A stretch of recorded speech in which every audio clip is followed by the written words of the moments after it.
Hello and welcome to the Undercut Podcast. I'm your host this evening, Jesse Billington, and we're back to review the 13th round of the 2025 Formula One season, the Belgian Grand Prix. We're beyond halfway at this point, and to do this, I'm joined by Timo Albers Daly. How are you? More, but I'll get into that and the reasons why in a bit. How are you?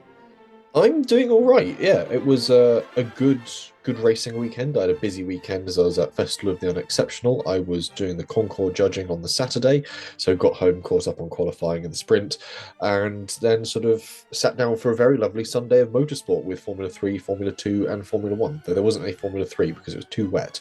And at points it seemed it was also too wet for Formula 1. But yeah. It feels like you could describe this Spa weekend a little bit like Goldilocks when she gets into the house. She's either finding something that's too hot, not hot enough, and it's struggled finding something that's just right. And I'm not sure we got there for any of the actual F1, F2, F3 racing in the end.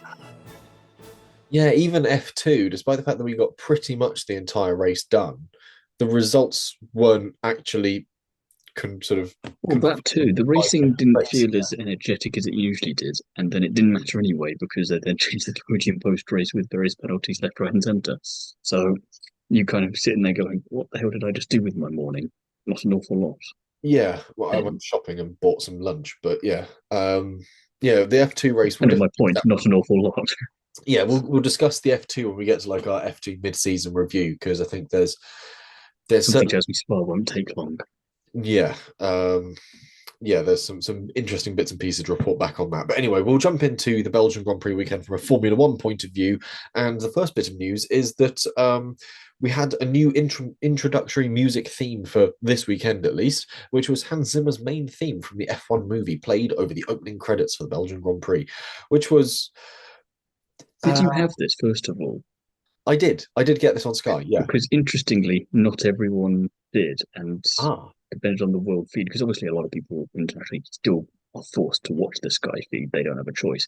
But not all of them got Zimmer over the top of it, which I found intriguing because I would have thought you'd just do it for everyone. You're F1, you own the title sequence, you kind of have the pre-ordained stuff there already. Why not just splash it over everything? Why restrict it in some countries and not in others? But that was by the by. I know I liked it more than you did.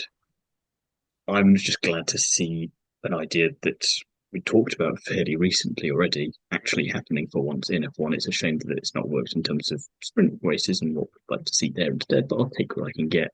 And I think the only amusing thing for me here was the amount of comments from newer fans, let's say, claiming that it was absolutely like the worst thing they've ever seen, and we've got to bring back Brian Tyler's theme, as if that's always been the F1 theme, and everyone of a certain age, and we're not even that old, is going, first time, you missed out on the best F1 theme of all, which, as we all know, is the chains.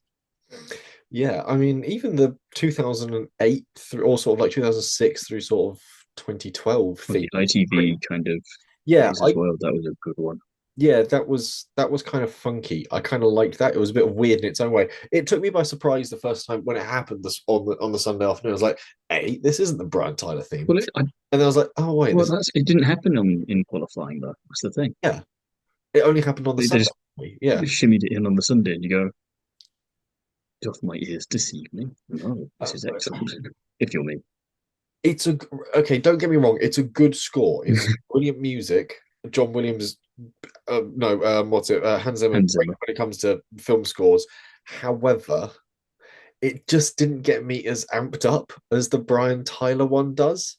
And I don't know if it's because I've grown attached to having the Brian Tyler one there, or because I also listen to the Brian Tyler one as not only my ringtone on my phone, but also the fact that it's on my running tunes playlist. So sort of when I'm You doing like it a bit too much, I no, but think when is I'm what doing I'm a about to park say. run or a race, it's sort of built into my mind as sort of part of this idea of going fast, of strategy, of a race, of sort of moving through a field. It's sort of I've accidentally like Pavloved myself into thinking that that is the music you play when motor racing or something involving speed is about to happen, and the result is I think that it's a change was thrown in. I went, not sure.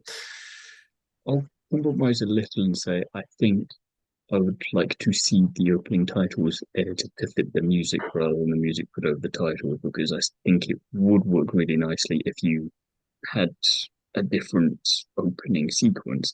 That being said, I think if you're going to stick with the Brian Tyler thing, which I think they're going to, maybe have this as the music you stick over a montage of every single circuit when you first arrive there for a Grand Prix weekend. So you've got archival footage from however long you've been at X circuit, and you have all kind of like the greatest hits with that because you think it worked so well in the film over that for opening sequence. If you had that for where we're going next, Budapest, that could be quite interesting, quite a fun watch, and that'd be a nice way to also get amped up for the Grand Prix, and they would work quite nicely together. So again, a bit of tweaking, easily done though. And I think the fact that we talk about this so much says maybe how exciting the Grand Prix was and how maybe we shouldn't have gotten so amped up for the Grand Prix. Yeah, there's definitely a way of feeding it into the main race weekend, but I think also for people who haven't seen the film, certainly my girlfriend messaged me going, "What have they done with the usual theme music?" I was like, "This is the one from the film," which is like, "Oh." I was sort of like, "There you go. That's what it." Yeah, I think you're only going to be able to appreciate and like it more if you actually have seen it in the film with the scene in question because that was perfect pairing. yeah, but it's perfect pairing there because it was scored and written. Hmm. What I'm just saying is like you wouldn't have as much an immediate reaction if you knew it a little bit at least. You're not going, "What the hell is this?" But You're yeah, going, "Okay, I see what they've done here." but also it's scored and scripted for that scene. You wouldn't say take Hmm. Art Will Go On from Titanic and try and use that as the introductory music to F1 because it's music for a certain scene. It just because it's attached to a film that tells the story of your sport does not mean it will directly transpose. Might use that after Abu Dhabi if the championship goes a certain way though. So that Yeah, would be quite a fun montage of stuff to do. That one, yeah, I think there'll be which an. wouldn't get me many fans, but I don't think I'd care at that point. I'll be interested to see your edit of that. Anyway, we'll move on from gossiping about that. We might as well jump into the Grand Prix weekend as it stands. Obviously, it was a sprint weekend, but Timo doesn't really regard the sprint as anything that happens outside the fiction of reality. So, Did anything happen? Max Verstappen No, overtook Oscar exactly. Piastri, which He actually did. was good precursor actually because what it does show is that Oscar Piastri pays attention to what happens, and if you want to sort of lean into the conspiracy of Oscar Piastri sort of targeted his qualifying to basically set up to do the same thing, basically knew that he wasn't going to improve on that lap and basically banked a P2. You could launch a conspiracy of that, basically knowing that it would mean he would get the rub of the green and the run down the camel straight against Lando Norris. But that's not what we're going to launch into. We're instead going to launch into some actual team by team analysis. McLaren started P1 and P2, finished P2 and P1. Norris qualifying on pole, Lando Norris behind him, and they simply inverted the order. And yeah, Lando Piastri. Norris starting on pole and also starting behind him. Hmm, um, yeah, you know what I mean. Anyway, Piastri clearly learned across the weekend, repeating Max's move from the sprint on Lando and making it work. And there are two parts to this, actually. I was thinking about this when I went on a run this evening. Lando's self inflicted issues later on hampered his chase down. However, it is worth remembering that Lando was on the hard tyre, and that was 2 steps harder than the medium this weekend, offering a far bigger delta for him to overcome on a pace. And I'd wager significantly over half a second a lap, actually. So he had to do a lot of work to really try and close up to Piastri. So it's worth bearing that in mind when you look at the fact that Lando was able to close up to Oscar, was able to make those gains. Plus, the track temperature would have been far lower post rain and with the cloud cover. It wasn't going to be heating up. It wasn't going to be forcing Oscar's tyres to sort of degrade. We weren't going to see that degradation people would expect from the medium if it were a warmer day. We remember in qualifying was delayed a bit, which meant that the drivers that are going out later and later in each session were gaining that huge advantage as the track temperature dropped away and the tyres stayed alive for longer in the lap. We saw essentially that same pattern appear in the race, the cooler track, allowing those medium tyres to last a lot longer. If it was soft to a medium hard race, it might have been very different. Warmer conditions would have really favoured that longer lasting tyre, even with the McLaren's tyre preserving abilities. Norris had to do something different to Piastri to stand a chance, but that 2 step hard and the cold track really played into Oscar's hands at the end of it. He had Oscar needed a second stop, a soft, even a slightly used one, might have given him the edge still over Lando, Charles, and Max over the race length worn mediums and hards. So it's a tricky one to sort of play out in the moment. But I think, yeah, Lando needed to make a gamble. Lando needed to try something different. Otherwise, you're just stuck in the wheel tracks of your teammate. And we know that Piastri is quite resilient when it comes to having that pressure from behind.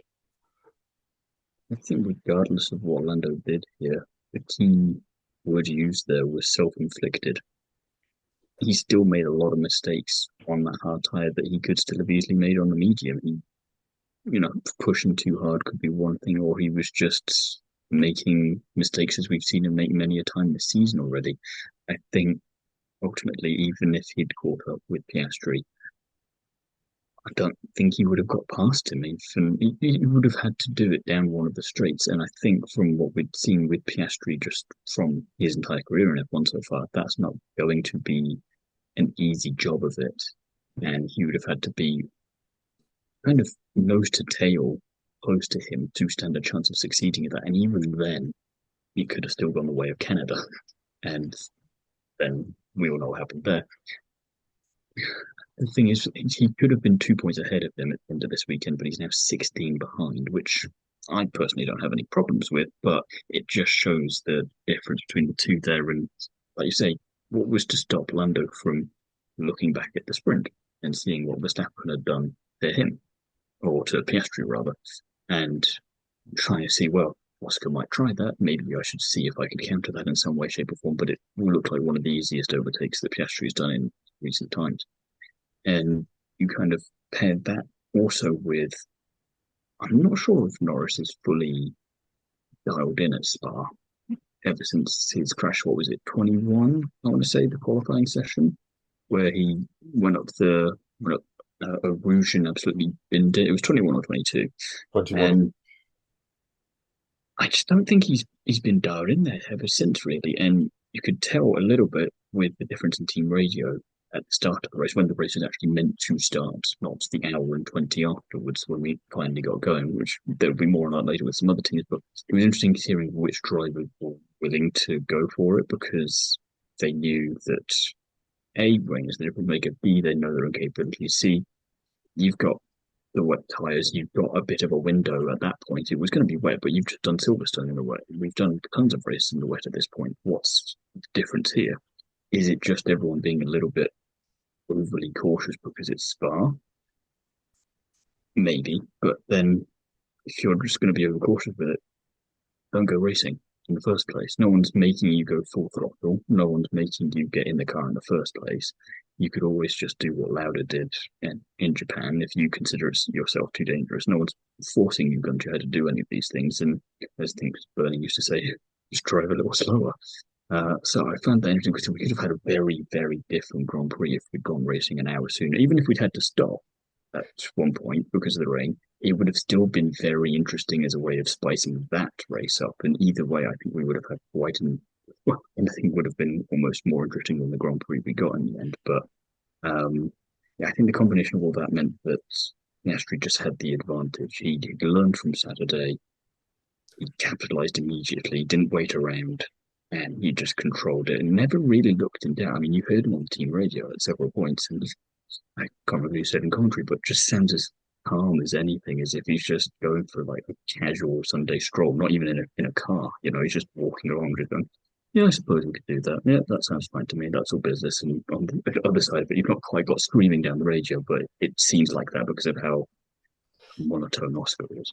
I Yeah. think that's the key difference with those two drivers. I know that I've definitely mentioned before sort of the difference in radio communications between Lando and Oscar. The fact that Lando seems to have so much more coaching, so much more detail, so many more questions, so many sort of we hear so much more come through. And I don't know if that's sort of the actuality of it or if that's simply what's broadcast. Obviously, Hmm. we take a pinch of salt with that as to what the local broadcaster decides to sort of put through.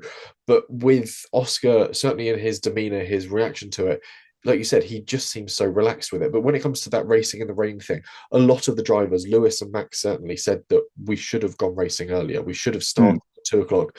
After those 2 laps behind the safety car, it was clear enough to really start getting going. They've raced in worse. And equally, had they started racing at that point, while there wasn't rain coming out the sky, they would have been drying out the track, which would have made the actual surface more resilient to any rain that later came. You wouldn't have as much standing water buildup. You wouldn't have as much spray buildup because you've already cleared a load of the water. It's not making the problem So either way, worse. if you're stopping the race or if you keep going, you've still got something quite interesting happen. Yeah, I think they should have set them off earlier, and we would have seen a far more interesting race because of the way that Spa is a very aggressive circuit on tire compounds. You only have to look at how quickly on those opening laps, even on the lap to the grid, we saw drivers blow through a set of intermediates. You force drivers to start racing in that, and you start to get some very interesting moves as drivers are sort of like, do I try and make these inters last out until the rain because we know that that pocket of dry weather is coming, or Hmm. do I accept that I'm going to have to do a pit stop onto a second set of inters and go from there, or even a third set of inters? You get teams rolling the dice when it comes to strategy. We saw a few teams rolling dice and splitting strategies across cars, which gave us an interesting sort of It's dynamic nowhere near as of interesting as it drivers. could have been had we Yes, started Super. nowhere as interesting as it could have been. We sort of got this little tease of it in some drivers doing one way, some drivers doing another. And for most drivers, or sort of 50% of them, it did backfire horrendously. But if we had had that sort of incentive to go racing on the wets, incentive to go racing on the intermediates. It's still that running joke of why the hell do we have wet tires if we so seldom use them? It's because of the visibility. We figured out we can't do anything with the spray. You see, that's why we have the rain lights. You see, even in the spray, drivers move out. You just move out into the clear bit of track. While you don't get the toe, which is vital down things like the Camel Straight and on the run out of Paul Frere down towards the bus stop chicane, you just move out and you see what you're doing, you can plan it and you go from there. And I think that there wasn't this motivation to do it from the F1 sort of hierarchy and from the FIA, and I think they should have gone for it. I've seen classics racing worse. I've seen historic series at Formula Spa. 2 arguably raced in worse earlier the same day. Yeah, and I mean, with you get other racing series race and worse at Spa as well. You've got to look at like sort of your WEC series and your Freckers and your GT series that will race in just as wetter conditions. I don't know why F1 gets so prissy about it, and I think that yeah, I appreciate it's dangerous. That is the nature of motorsport, but equally at the same time, the improvements to Spa, both in its safety around the circuit and the sort of actual track itself, we should be able to take those risks with relative comfort. You might crash, you might end up in the barrier, and I say that this, But you could do that in a perfectly dry race anyway. That's yeah, always the risk. and It separates, in this case, still the men from the boys, and we get proper interesting race because we get to see who's going to be ballsy with it, who's going to leave it out there. And you think about the likes of Verstappen, Hamilton, Alonso, Hulkenberg. It's their kind of playground. They love that stuff, and you think it doesn't matter if you've got an Aston Martin at that point, because you're Fernando Alonso, and you can just go play Mario Kart. I'll well, be this was fine. the thing. The two of the drivers that were quite outspoken about the fact that we should have just gone racing earlier were Verstappen and Hamilton, two drivers that love wet and changeable conditions and are prepared to lay it on the line every If weekend. you'd said prior to the weekend we're going to get a wet race and we're going to have Verstappen and Hamilton battling it out for the podium in these wet conditions, you go, oh, okay, now we're talking. And instead we got Yeah. Instead, we this. got sort of nothing. We're going to wait for it to dry. And if we're going to wait for it to dry, can we not get like the giant hairdryer thing that NASCAR has that is sent out around Indy ahead of the weekend? Because if we're going to be that silly about it, we might as well speed up the process a little bit. I'm sorry.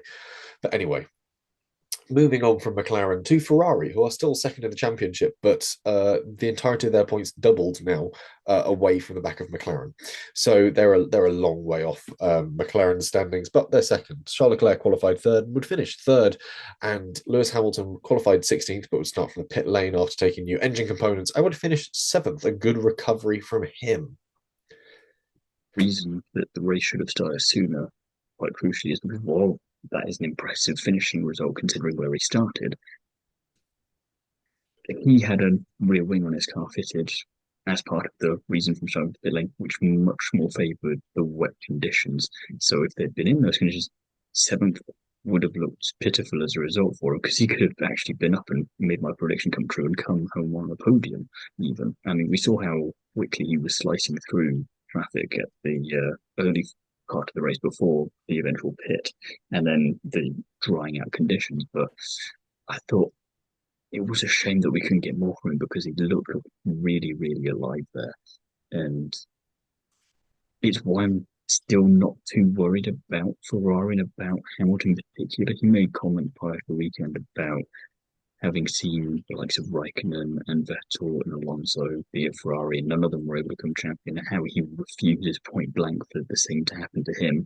And I think for once, being a bit on the older side of the F1 grid is an advantage here because he's not going to be patient.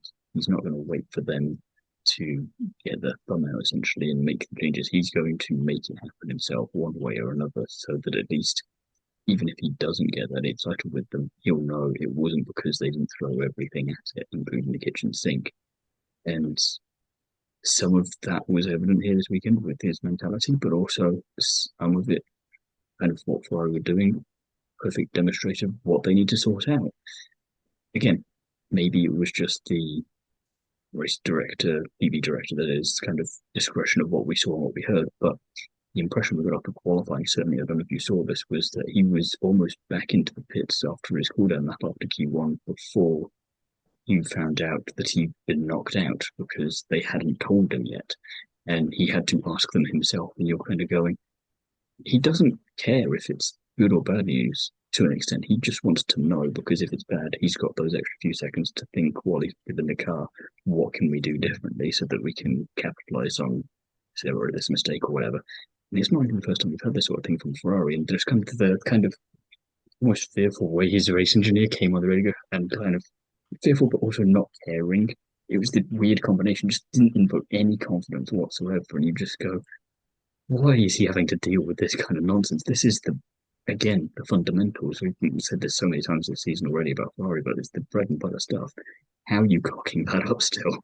Whereas Leclerc, he's had the parts in his car, the upgrades that Hamilton's just got since Canada, I think. He's more used to them, clearly making them work, and that's why, despite all of what I've just said, I'm not too worried still about Ferrari, and I think they are, despite their best efforts at times, moving in the right direction. Yeah, I think with Ferrari, it's a very interesting one. Obviously, Charles sort of understands how to get the most out of Ferrari as a team at the moment, and Lewis is still Been learning. there long enough at this point. He's learned all the cheat codes. Yeah, and Lewis, meanwhile, I think he's in the process of sort of writing letters, quite literally actually, to sort of the different department heads saying, look, this is what I feel we need to do to improve. This is what we need to do to improve. And again, I think a lot of this still bucks its way up the train past Fred Vasseur to John Elkann. Something needs to change. And as the Very executive much. officer overseeing Ferrari, it's the buck stops with him, unfortunately, and he's going to have to do something about it. I will say, however, to err on the side of Ferrari. They were running new compound brake pads this weekend and brake sort of Mm. product, For which Lewis, that is. for Lewis, that is, which I think he got to grips with very well. And obviously, it sort of proved quite sort of a stable and reliable compound once he'd got used to it. He Well, said, he'd requested that he wanted more sensitive ones anyway, and that was the reason for his spin in sprint qualifying was him just getting used to it. So it's kind of it's fair enough. That I don't begrudge them that because you're doing what he's asking you there. But I think again, it's like, oh, you can do that, so why can't you do this, which should be easier?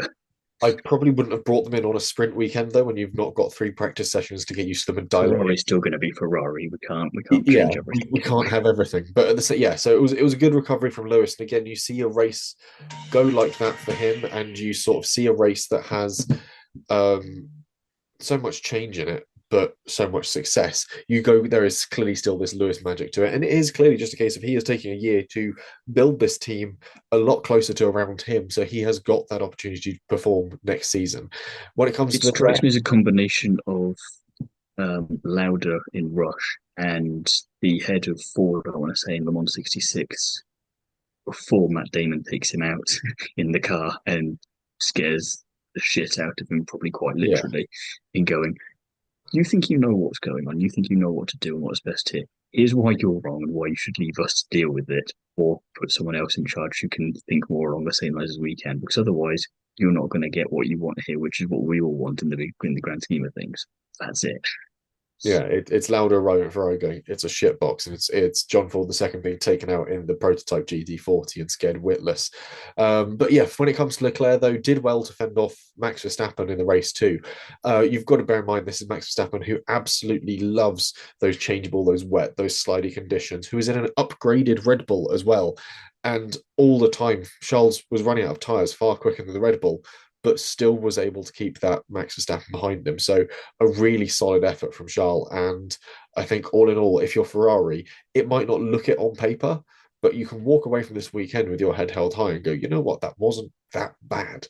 I think we've come away as probably the Does second show best team. Charles's kind of continued maturity because you put, I don't want to say any other driver, but most other drivers on the grid in his position, and Max is getting past. He's going to find a way. He's going to bait you into a mistake at some point. But Charles is, he's learned from 22 in particular. Still, that was evident quite often since then. Whenever he does have to fight him, is that he, even if he loses, he know he's not losing in the same way. It feels like he's able to play the game a little bit more. And he knows what he's capable of because he's had to go toe to toe with him a few times in the past, And he and that knows how kind of to make shows here. He Max. knows what to expect. He knows how to make Max Verstappen play the game as well. And I think Max respects him hugely and is also willing to Mm. play that game and to properly race him. And you do see this really engaged racecraft from the two of them when they go head to head. I think this weekend, Charles Leclerc had the edge on him. I think it's fair to say that this time round, Charles was the better driver and had the overall better weekend from it. Meanwhile, still in third place in the standings, Mercedes, Russell qualified sixth, Antonelli having a shocker and qualifying 18th, eventually starting for the pit lane. Russell would finish fifth, getting Alex Albon through the start procedure of the race, and Kimi Antonelli would finish 16th.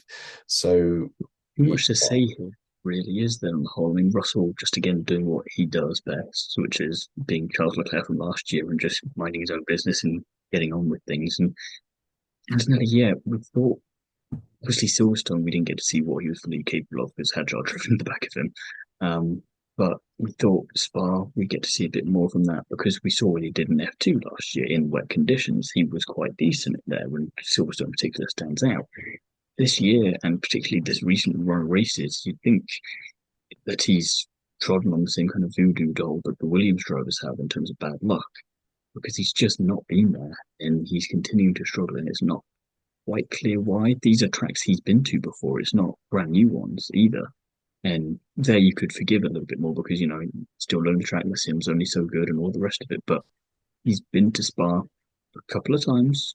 He's raced in wet conditions and he's just struggling. And I do wonder about it. And the talk has obviously gone down about Mercedes and who's going to be driving for them the next year. But this was also just going to be part of the risk of putting a rookie, even if it's Kimi Antonelli, into a top team.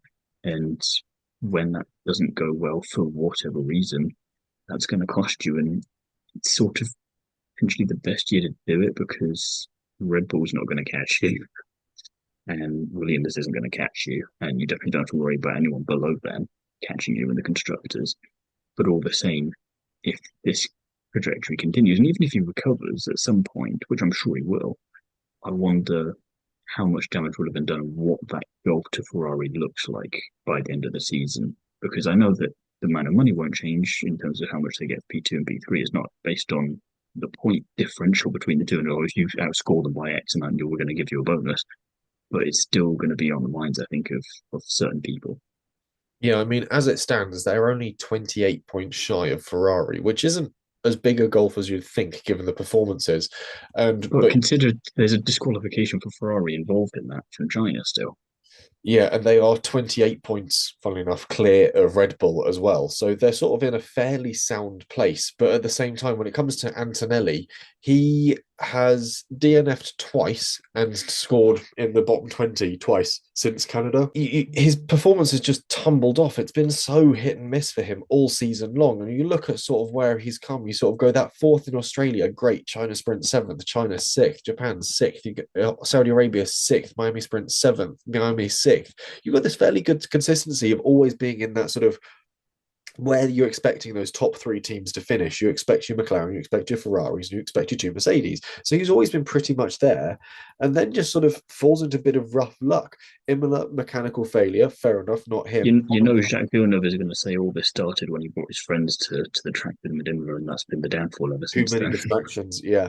Monaco, I can't remember what went wrong for him in Monaco. Was it bad qualifying and then just sort of didn't get a lap in, stuck at the back? Spain, Something I like that. think, was a I mechanical. mean, clipped the wall, didn't he? Yeah, he did in qualifying. Yeah. Spain, mechanical failure. Canada, podium, P3 out of nowhere. Austria, I can't remember what went wrong for him. DNF'd out of it. He drove into Max. Did he? Oh yeah, he did, didn't he, on the opening lap? Yeah.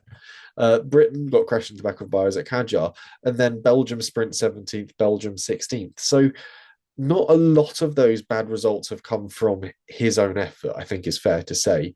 Belgium and Austria, potentially the only two that you can really classify as his own issues, as well as Monaco. But at Monaco, you don't get a chance to rectify it in the race. So It just it's, doesn't have just seem to have that time to turn it around for whatever reason. yeah, Like we had a gap between Silverstone and Spa, but that clearly didn't work enough. So I don't know. I mean, maybe we'll be sitting here this time next week and saying how wonderfully he did in Budapest, but I think the summer break is going to be exactly what he needs because I think even if your intention is to turn the negative momentum around, actually doing it, especially if you then become on the back foot immediately into a weekend, is then quite difficult, compounded by the fact that it's a sprint weekend on a track that, okay, you've been there a couple of times before, but maybe with the car and any changes they make, maybe it's just, maybe there's too much at the moment and he's just not having enough time to figure it all out. I don't know. It's it, interesting though, and you wonder again, because I think it was Albon who said this in an interview prior to the race weekend last week that I don't think he has one now, but he used to, and he knows a few other drivers potentially do at the moment, and it's something that Martin Villari, friend of the podcast, has said a few times, is that why are there no driver coaches specifically for certain things, in particular, at least, in the F1 team? Just because they've got that doesn't mean they're all perfect drivers. Otherwise, what would we be talking about every week? And Timmy maybe could benefit from one of those. I mean, they all could, let's face it. yeah, you're only as good as your ability to keep learning, I think, is the important thing. And especially in sports, your ability to keep developing and keep honing skills. And I think that Mercedes have just sort of taken their foot off the gas with Antonelli. I think they've gone like, yeah, And we've developed him now. F1, He's in F1. you're Done. here, job done. And they've just sort of forgotten that he is still only, what, 18. He still needs coaching and sort of guiding through this and sort of teaching how to build a season, how to rebuild himself after a run of bad races as well. Some of which, as we've just stated, weren't his fault. Russell, I think, really quiet one for him, but a really good one. Got Albon out of the way early on, which proved valuable because the whole pack got really stagnant as the sort of laps went by. So he got the move done while he had the tyres, and that was it. Just sort of left Albon in the middle of nowhere and sort of ended up in the middle of nowhere himself. Only towards the end did he start really closing in on Verstappen and Leclerc ahead, because we know that I don't Russell. think anyone really ever thought that that was going to be anything that developed into anything. No, So he started closing in, but sort of ran out of laps. And we know Russell can go a long distance on a set of slightly softer tyres than anyone anticipates at Spa. Big whoop. Meanwhile, we move to Red Bull. Verstappen qualifies fourth, finishes fourth. Tsunoda qualifies seventh, his best qualifying position while at Red Bull, and finishes 13th. And worth pointing out as well, while there is a bit of obviously a position gap, Tsunoda's pace not actually that far off Verstappen's in qualifying, at least. Um, and yeah, it did help that finally Lauren Mackey's went in and went, why are the two cars not the same? Let's put them both with the same parts and machinery and then see if we can get them a bit closer together. And yeah, that worked. Then Mekies did hold up his hands and apologise for getting Sonoda's race wrong, though bad strategy, bad calls, wrong timing. He held his hands up and said that was all on our side of the pit wall. So yeah, hopefully we'll see a better series of outings from car 22 as the season passes. But Max did all right, but I think that car has reached its ceiling.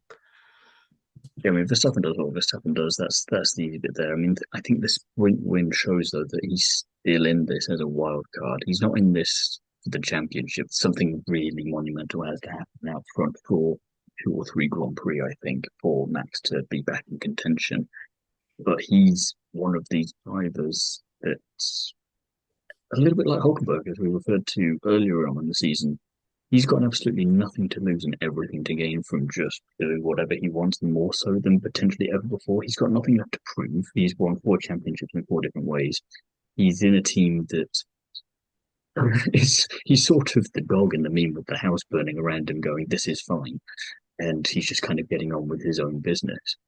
So I like the chaotic Verstappen potentially that we can have as part of this because he's not going to be too fussed if it doesn't go wrong. But then he's going to celebrate like he did in Japan when he got that pole position and when he got that victory when it goes so right because he knows that he's out driving that car. And it's him doing that extra little bit to prove himself, even though he doesn't need to show a little bit like he did last year with how he won that title with the third best car. It's this extra kind of talking point we'll have for the future for when we're ranking best drivers of all time. Snowden did have a good qualifying. Nice to see a little bit like Lewis with Charles getting the same kind of specs finally as your teammate and seeing does that work for you? Does it not? Da da da da da. Um, Poor strategy obviously cost him. Lack of pace cost him in the race as well.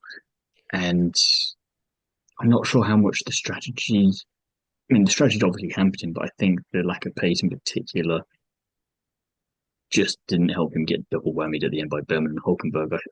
It was the opposite problem to Russell in terms of Russell needed a couple more laps to maybe have a think about going after Max and Charles.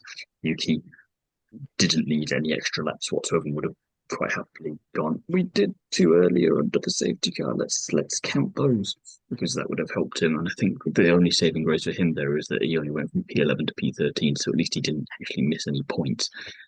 And the disappointing thing for me is the fact that he did drop out so early in the grand scheme of things of the points when he started in P7. He shows he was able to do that one lap pace, but he still just wasn't able to get that 10th place. And when you look at who did get the 10th place, who did get the ninth place, and who got 8th place, that's where my problem is. And I know that strategy definitely played a part in that. And he's, yeah, fair enough, holding up hands and apologising, but it's again amusing. It's always the second car at Red Bull, it's never the first car, but also you are meant to know what you're doing with this. It's kind of seems a weird time to fumble the ball on something that you've been doing pretty well for the odd 800 years we were talking about him being around in F1 the other day. So it's a mixed bag, but I think I just needed if he'd finished B10, I'd have taken that because it still would have been a lot better than most of what he's done this season. So it was a shame on that regard, and I think yeah, Red Bull again. It's just this inferno with Max in the middle, just going. I'm just going to mind my own business and just keep focusing on the book I'm reading here, and you just do whatever the hell you're doing.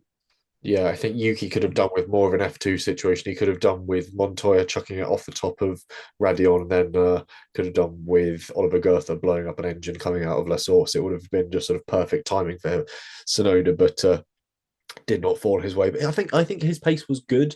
The problem is that his strategy was so mangled that he wasn't able to maintain that pace towards the end, and that's why we saw that drop off starting to come through. But and also at the same time, he's got a load of upgrades dumped onto a car that he only had one practice session to get used to.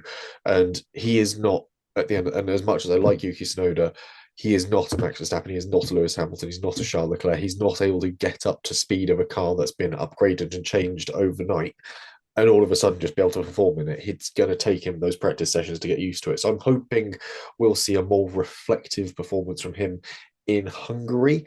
However, if Hungary is warm, I think we might see a better chance because I think the Mercedes is going to struggle in Hungary. But we'll talk about that when we get to it on Wednesday. Next up, Williams. Albon Q5 finished P6. Sainz qualified 15th, started from the pit lane, finished P18. Yeah, it was very Tale of Two Cities. This one wasn't it? It's great for Albon. I mean, Christ, he's needed a good Grand Prix weekend for a while now. So for him to get into fifth in itself, you could have still thought, well, not necessarily expect him to stay there, but 10th I'd have taken, ninth I would have taken. So for him to only lose one position was pretty darn good. And he put up a great defense to Hamilton as well for the majority of the race. He again, I think he did what we were talking about prior to the race weekend in our preview, where he just made the car as wide as possible, and Hamilton, try as he might, even with the annoying rear wing on the car, wasn't able to get past him. Sainz, though, yeah, he just didn't look there at all this weekend. Lost out massively, and we'll get to some championship movement later on when talking about other teams, but he is so far behind where we would have thought he would have been, and definitely further behind where he thought he would have been because he was saying, I think at the start of the season, it'll take me 9 or 10 races and then I'll be there. Race 13. And I'm thinking you may have underestimated the challenge at hand here. Yeah, Alex's performance, I'll get that out of the way first. It was a belter, and the car is clearly there, or at least he's certainly used to the car. I think the issue for Sainz this weekend was that Williams admitted to getting his setup wrong as well, opting for that full wet setup from the off. And it just never came to fruition because the race transitioned to dry before they even really went out to do anything meaningful. So his wet, and it meant that his sort of wet slash intermediate pace was about a second a lap off of Albon, compounded further by a 6 second pit stop. It just tumbled him down the order, which meant that as soon as you're off the back of the train, which at sort of Spa, you need to be in that dirty area, in that train to basically get towed from the source all the way to Le Common down into sort of the hairpin. You need, if you're not there, it is a huge fight. We saw that from Pierre Gasly chasing to catch up to the field in the sprint race. So it's sort of as soon as you drop out of that field, we saw it with Ocon as well in the Grand Prix. As soon as you're let go from that pack, it's so hard to catch up. It's sort of become almost NASCAR-ish in the way that the draft is so important, and that really sort of hampered Sainz. I think it'd be easy to criticize his run, but you've got to factor in the other elements of the weekend. You've got to factor in the fact that a 6 second pit stop, when there is also such a huge pit stop delta at Spa as well. I think it's at 19 seconds as a conventional 19, 22 seconds. As soon as you start adding more time to that, it's a big pit stop to get wrong. And if you've got a teammate that's sailing through on a 19 and you're coming out the far end at the best case scenario at 25, that's a big difference to then start trying to make up to your teammate, let alone people that have qualified around your end of the field. It's yeah, Williams, I think, were at fault with that one more so than Sainz, I'd say. But I think, yeah, we want to start. But a little bit like Antonelli, it doesn't help playing into the Yeah, wider narrative the with wider you're not narrative. where we thought you would be. Yeah, the wider narrative of the fact that I think we went into this season all thinking that Sainz was going to absolutely dominate Alex Albon. But I think this is another year of everyone completely underrating Alex Albon because he's seemed untouchable compared to Sainz. And that's the thing. Albon is this fascinating character because I think you've got a driver there where we still not really seen what he's capable of because he's a bit like George Russell in that sense. And even George Russell, to some extent, we've not seen properly what he's capable of because he seems to just not like be in the right car to fully unlock his potential. But Lando and Albon, I think, are the two that you should compare here in terms of how they present themselves and how they are as drivers. Because Lando always says he wants to. He's the nice guy. He's like, I want to be known for being the nicest person, the nicest world champion if I get there, and all this sort of thing. And that's well and good. Albon presents himself very nicely, but we've seen him on track, and then it switches and he's kind of in demon mode. You saw that in Monaco. Like, I don't give a shit. I will buy you dinner afterwards because we're friends, but I'm going to make this car as wide as possible, and you ain't getting past me without crashing into me, and then you're still not getting past. And I think that's where you kind of everyone just assumes Alex is this nice kind of plodding along sort of person, and he's not necessarily John Wick, but he's not necessarily not John Wick. And I think that's the thing. We can all look at Lando and go, yeah, if we annoy him, he's not going to turn into the Baba Yaga.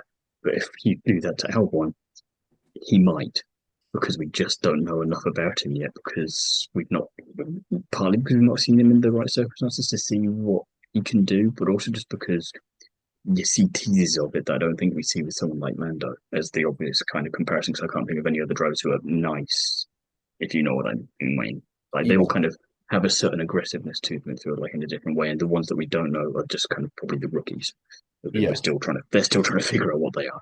yeah. I think Behrman is possibly the closest I could get to that argument, but Piastri, I think, to a certain extent, and this is an interesting thing. At Festival of Speed, Alan Prost was talking on sort of the balcony about the current season. He said that he's absolutely fascinated by sort of the similar qualities that he shares with Oscar Piastri. The fact that Piastri I saw never that. go for a move that's got an element of risk to it when he's always thinking about the season is Piastri.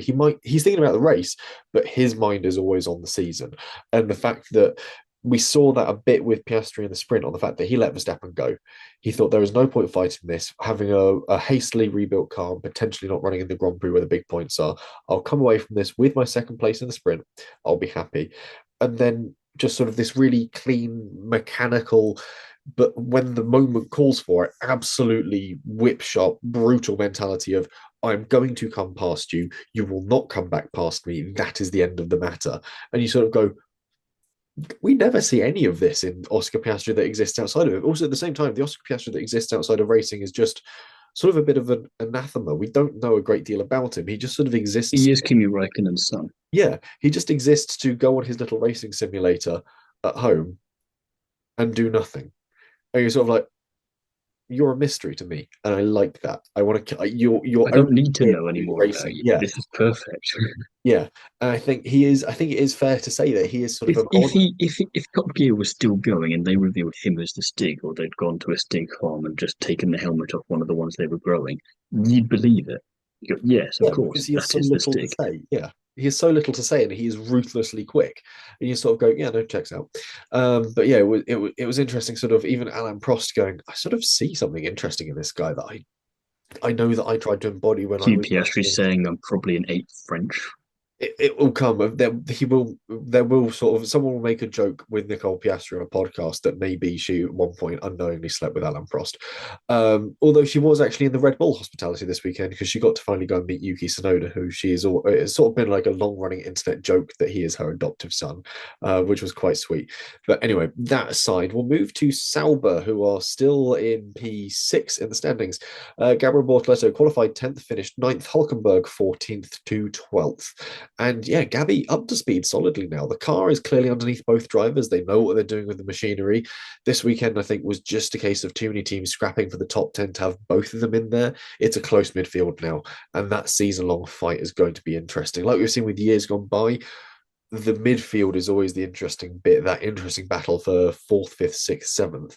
And especially this year where we've got so many of those midfield teams that are converging on pace, it really depends on how well you can get your circuit specific setup done.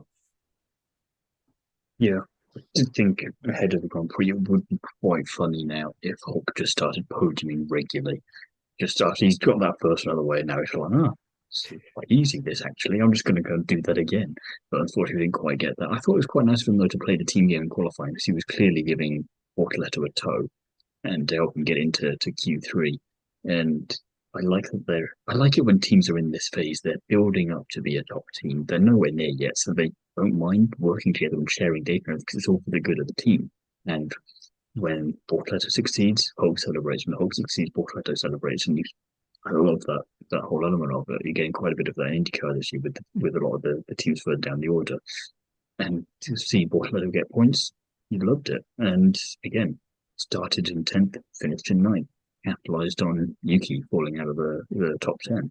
Hulkenberg moved up a couple of positions, but again, capitalized on Yuki admittedly again at the end, got past him very nicely.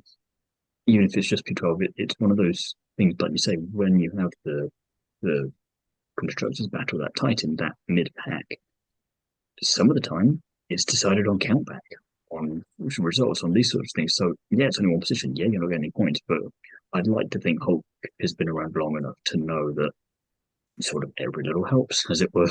And yeah, I thought it was just satisfying to overtake a Red Bull in a Sauber. Yeah, I think while Alex Albon keeps putting in these sort of fairly incredible performances in that Williams, they're currently on 70 points ahead of Sauber on 43. But then you look back at where sort of the rest of the constructors are behind them. He says, scrolling to the right bit of his, So uh, they're all in a very, very tight pack, yeah, really. It's a RB, smattering they're of all points. yeah, RB 31, Aston Martin 36, Haas 35, Alpine 20. So even as much as we sort of deride Alpine for being sort of back markers really at Well, the it is just Gasly getting points there, let's it's face it. just So it's they all are kind of Gasly doing, driving one hand yeah, behind their back. it's Gasly doing all that legwork. But then you sort of go, okay, but it doesn't take Aston Martin to have another flub weekend and Gasly to sort of sneak in sort of a seventh or something. And he's tiptoeing closer and closer to where they are in the standings. Like that spread from what 43 back to 20, it's a 23-point gap, which covers five teams. We were saying that like Mercedes and Ferrari are relatively close, and they've got a 28-point gap between them, and that's just splitting two teams. So 23 points covering five teams is really You close. only needed Brazil from last year to happen for one of the teams, and I mean, off you go. we've seen at Hungary, you often get like a weird backmarker get a surprisingly strong result. It wouldn't surprise me if we end up with that again this weekend coming. Speaking, Wouldn't mind if it happened for the next team. no, That'd be it'd be quite fun for really them, be considering the dynamics at play there. Yeah, it would be really interesting if we had this next team get one. Racing Bulls, Hadjar qualified eighth, finished 20th. Lawson qualified ninth, finished eighth. Yeah, Liam's slow march up the order is a good sign. I'd be curious to unpick really what went wrong for Isaac here. I don't think a lot of it was down to his pace. I think a lot of it was sort of team issues, It's struggling. too big a drop off for it to be him on that one Yeah, for the season he's been having. yeah, it can't be just him that's gone wrong. There's got to be something else there. But much like Haas, Sauber, Williams, and partly Aston Martin, as we've already said, it's that midfield fight where one slight slip has massive impact. But yeah, Lawson coming home with another bunch of points is really solid for him. Yeah, not much to say on Hadjar there, just didn't work. But William Lawson, he's ahead of Yuki in the championship now, and somehow just 4 points away from both Sainz and Alonso, considering the performances that Sainz and Alonso are having at the moment. And if we got a bit of topsy-turvy race in Budapest, he could go into the summer break ahead of both of them, which would just be insane and quite the turnaround from China, let's say, at the start of the season, from when things were a little bit different for him. And yeah, it's just nice to see the team dynamics there. I don't know if you saw as well prior to the weekend some of the pre-race content they were doing on social media, in particular one homage to the British nature documentary show from years and years ago. Did you see this? No, I don't think I did. Calling out the name of their new team principal. Oh no, I did see this one. Yeah, Alan, I thought Alan, that was very nicely Alan. done by the three of them there. And I thought, I don't often look at all this kind of stuff because I don't care for it, but that one I thought, no, I'll give the credit where it's due. That was quite fun. Yeah, And just Permain just sticking his head out from random locations around the Racing Horse hospitality. yeah. I will interrupt briefly before we move on to Aston Martin. Um, I know we mentioned quite a few podcasts back that Disney have got a upcoming sort of collaboration with Formula One. Um, there has been a bit of a leak of some sort of high vis building work, tabards, suggesting the Formula One Disney Cruise Line Formula One Castaway Cay Disney Grand Prix in 2028. A quick Google reveals Castaway Cay is a small sort of out island in the Bahamas. And obviously, with Cadillac sure to be on the grid at this point, offering up at least the opportunity for another seat, this does at least offer a gap for one of our favorite drivers from the Caribbean, our Barbudan boy. To Not at that cost, though. not Not at not that cost. not at that cost, but there's the tabard from the work site. There's where it's all coming to. I'm hoping it's just for an app for a Mickey Mouse going racing game because that would be. I, I don't even think the Bahamas have a race circuit that could be upgraded enough to Bushy Pass. Bahamas. I was Barbados, but you That's know, Barbados, yeah. Bahamas. close enough. Uh, they do have Speed Week, which is like a classic motor racing event, and they do have That's Nassau different from having a circuit. Nassau Oaks Field, which does look like quite a fun little circuit, but it, I don't think it's don't think it's really been used since 1966, so it could take quite a lot of work to get it back. Was Fangio getting kidnapped when they last used it? No, 1960, 1957, and Not far off. not far. No, 1957 was an old layout of it. Their last run in 1966. So we're talking sort of the tail end of like the Dan Gurneys and your Sterling Mosses, really, at that point. Um, yeah, Less said about this, the better, I think. yeah, it has now completely been redeveloped, and there is a giant sports stadium now where it stands. But F1 isn't unaccustomed to weaving race circuits around sports stadiums. Oh, that is interesting. Anyway, um, back to schedule planning. Aston Martin. Alonso qualified 19th, would start from the pit lane and would finish 17th. Stroll qualified 20th and finished 14th. A surprisingly decent outing for Stroll, but yeah, I'm still But left. 14th after being bogged last is hardly something to write home about, is it? Yeah, and when most of those people around you started in the pit lane, therefore promoting you up anyway, you're sort of He like, pretty much, what was it, 15th anyway? So we made it one position in the race at yeah, best. yeah, on second thoughts, maybe I'm less impressed by that. I don't know. I just don't have anything to say about Aston Martin off back this Well, week. then let's just move on to Haas. Do you have anything to say? The ones that look scrappy at times, but the car's abysmal. I don't really have anything else now because what the hell is there to say? Scrappy and abysmal, good enough. Haas, Ocon qualified 11th, finished 15th, and Behrman qualified 12th and finished 11th. Um, I think this was a bit We like had a great sprint race. very That's the good sprint important thing. race, double points in the sprint race, really good from Haas. But I think for the Grand Prix, a bit like many of the other teams, a gamble on who went in which direction. And Ocon's race was ruined by gaff strategy, despite the drying conditions, which should have paid dividends running that tiny wing. Behrman's consistency is brilliant, though. And again, another sufferer of the closeness of that midfield with a fourth consecutive 11th place finish. That puts him on like sort of a new record for like most finishes in a place that isn't first. So, Yeah, it's getting to the part of the statistics textbook that has got some cobwebs on it because you're going, really? We're having to dive this far down to find something? Can we it's just the focus on Nico the sprint race Hulkenberg points? corner of the statistics list of sort of like most races Yeah, sort of this didn't work at out for you, best. so now Yeah. we're going to transfer that to Behrman. Yes, Yeah. poor man. Um, Yeah, I think there was some good in that Haas, but unfortunately their sort of main qualifying and the strategy sort of let them down a little bit. Ollie Behrman though did ask me for some pictures from Festival Speed. Actually, he sent me a little message saying, "Can I send over the pictures of him doing the massive burnout on the start line?"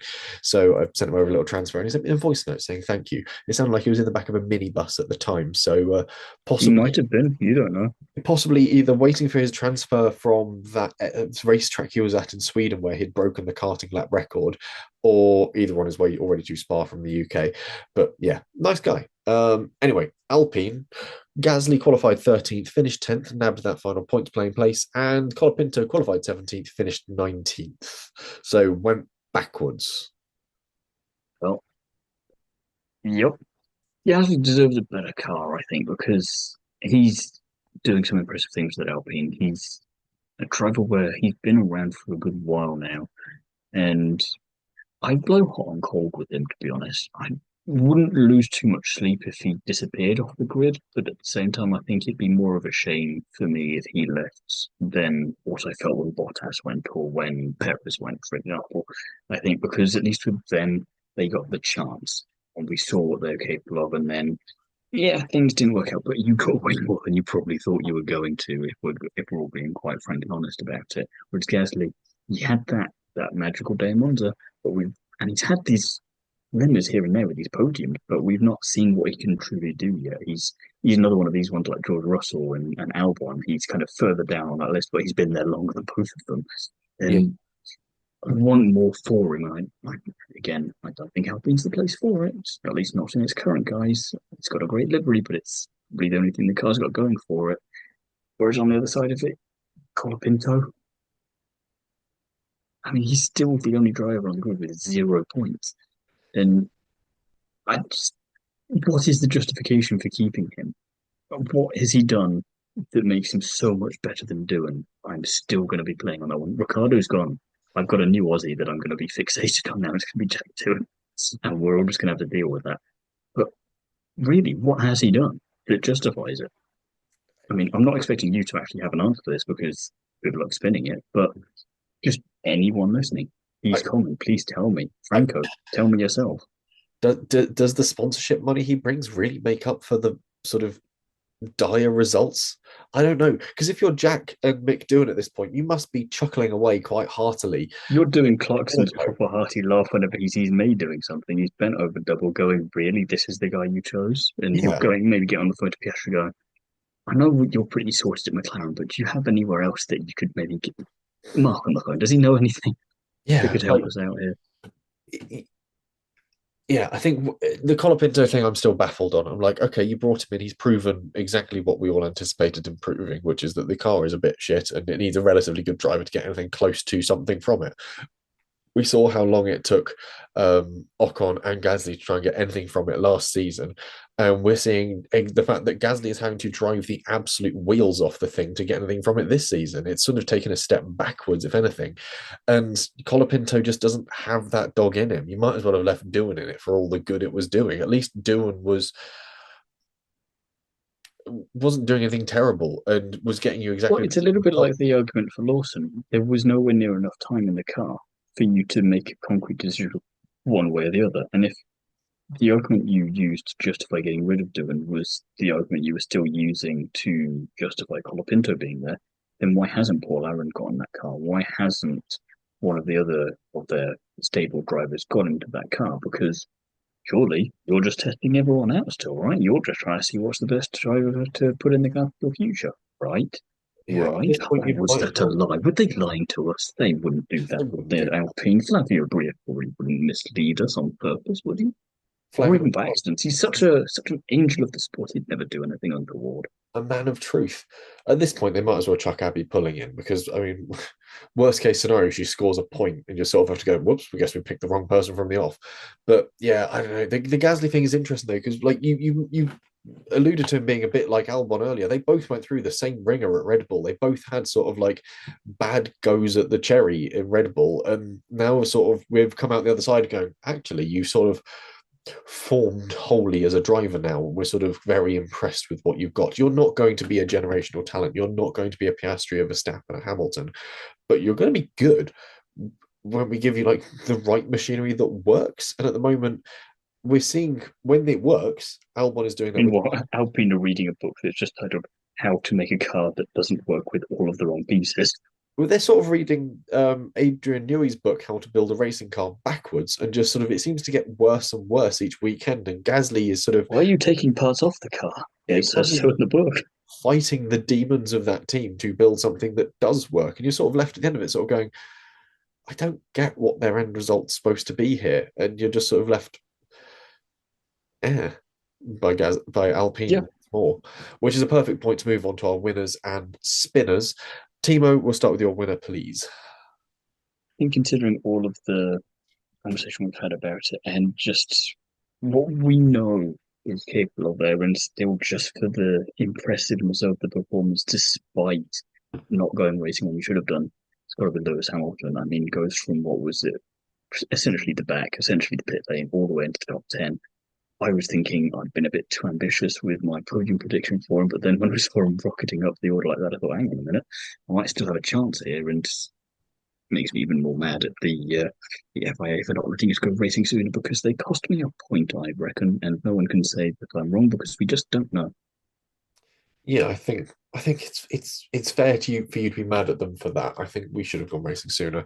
My winner, based off of what I said earlier, I think Yuki Tsunoda made some good statements and some good points across this race weekend. While the results weren't there to really sort of stamp it, I think that we sort of got a proper chance to see what he can start doing in that Red Bull with a better setup to it. And I think as he gets more accustomed to the car, as there comes the time to sort of properly reset going into the summer break, obviously after Hungary, I think we could see a more comfortable Yuki Tsunoda and potentially an early call, maybe a podium from him at Monza, I think, or possibly Baku. Um, The Baku's maybe more likely. I don't see it happening at Monza just because you need to be quick there, and there are other drivers involved. Whereas Baku, you can be quick there, and other drivers will still be involved, but you just have to survive a lot of the time. And we're overdue a crazy Baku, so I think maybe put some money on that one if you're going to put it on anything.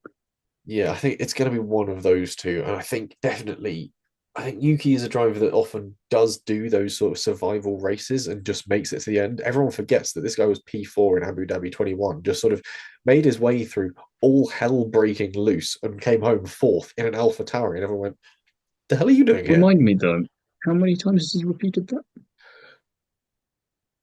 Not a great many times. Is it zero?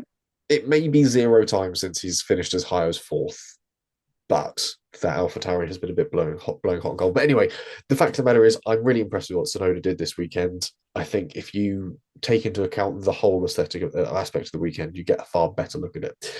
Spinners, you've basically blown my argument apart and added to it.